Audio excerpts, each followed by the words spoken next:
Ano na naman tong mga kaartehan ni Bongo at saka ni Villanueva, no? Kaya talagang mga senador kayo, no? Kagaling nyo talagang mga artista.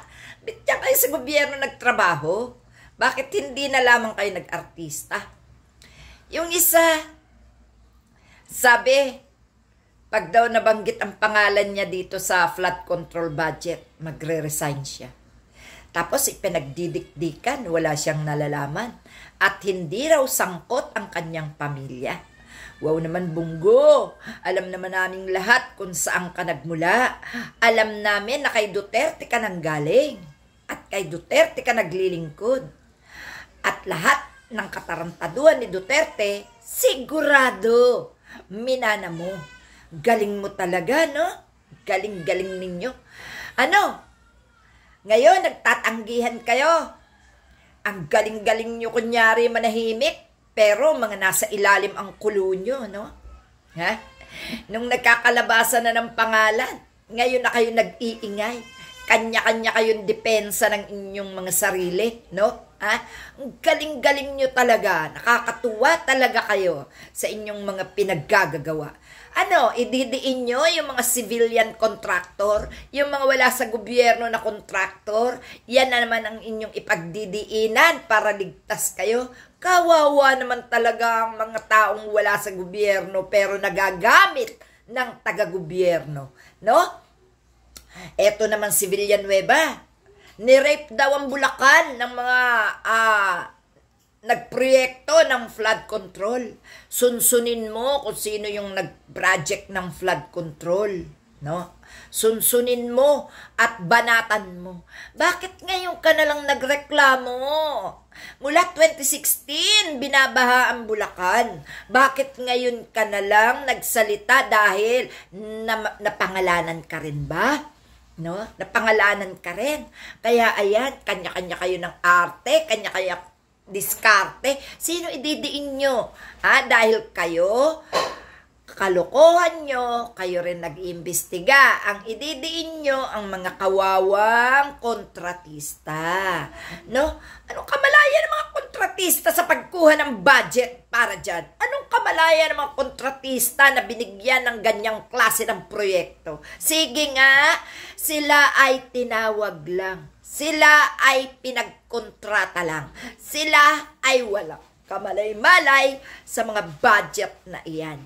Kung sila man ay nangungupit sa halaga ng proyektong yan, kasabwat ang mga nandoon sa gobyerno na nagpo-propose ng budget sa ating treasurer, sa ating gobyerno, sa ating pera.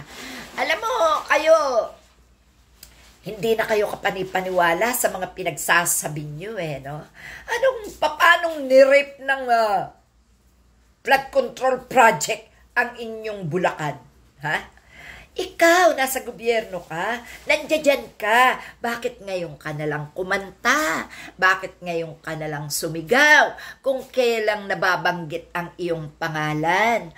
Wow naman!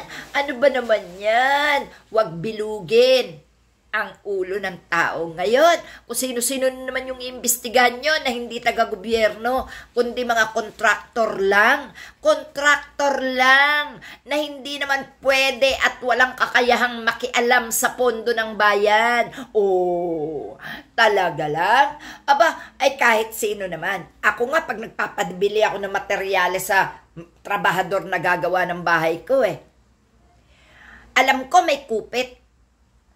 Pero hindi na ako naghahabol. Bakit? Kasi alam ko pagod na pagod sila. No? At kasalanan ko rin dahil ipinagkatiwala ko sa kanila ang pagbili ng materyales. So, dyan lang tingnan nyo kung sinong may katwiran. Ako, aminado ko. Kasalanan ko kasi masyado akong tiwala sa tao. Alam ko naman yung mga kickback ang bawat trabahador na kumukontrata sa paggagawa ng bahay ko o ng bakod ko, no? Malalaman ko na lang na ginagago ko pagdating ng panahon na ito palang mga ginawa nila ay mahinang klase lang. So, wala akong masisi kundi sarili ko. Bakit? Nagtiwala ako Kumuha ako ng palpak na kontraktor No? Ngayon,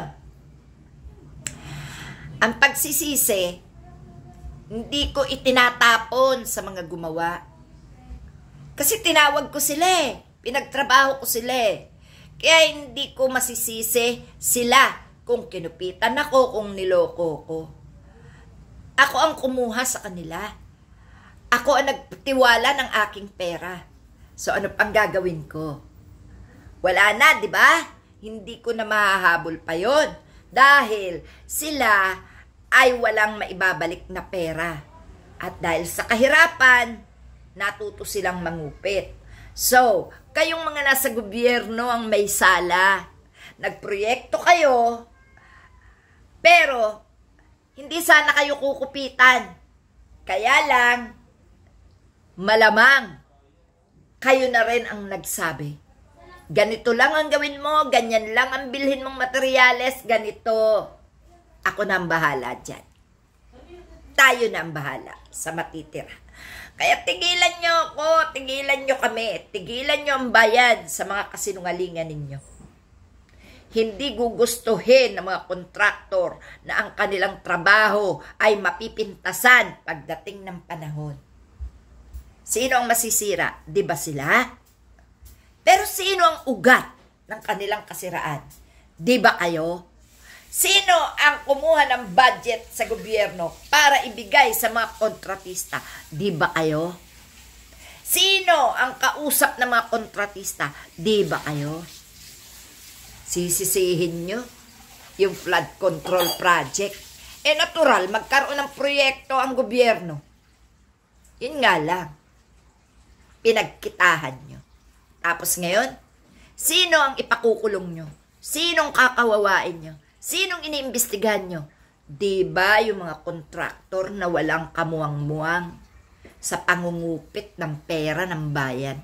Kayo ang sanay na sanay sa mga pagpapalusot, sa dilehensya, sa pangungupit, at sa pagnanakaw.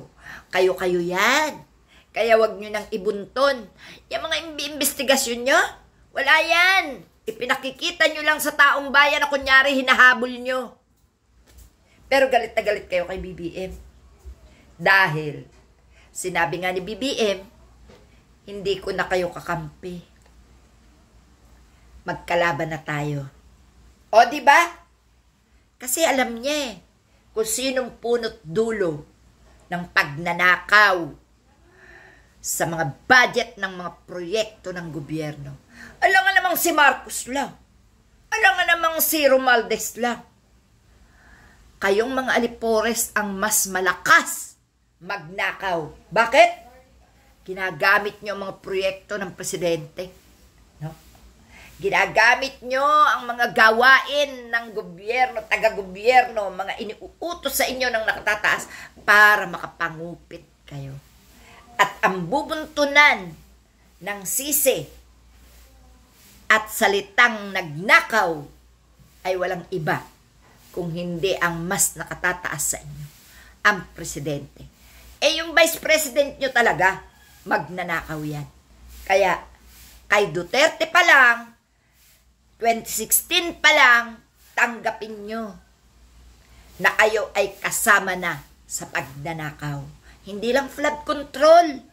Marami pa diyang mabibisto pagdating ng araw. Huwag kayo mag-alala.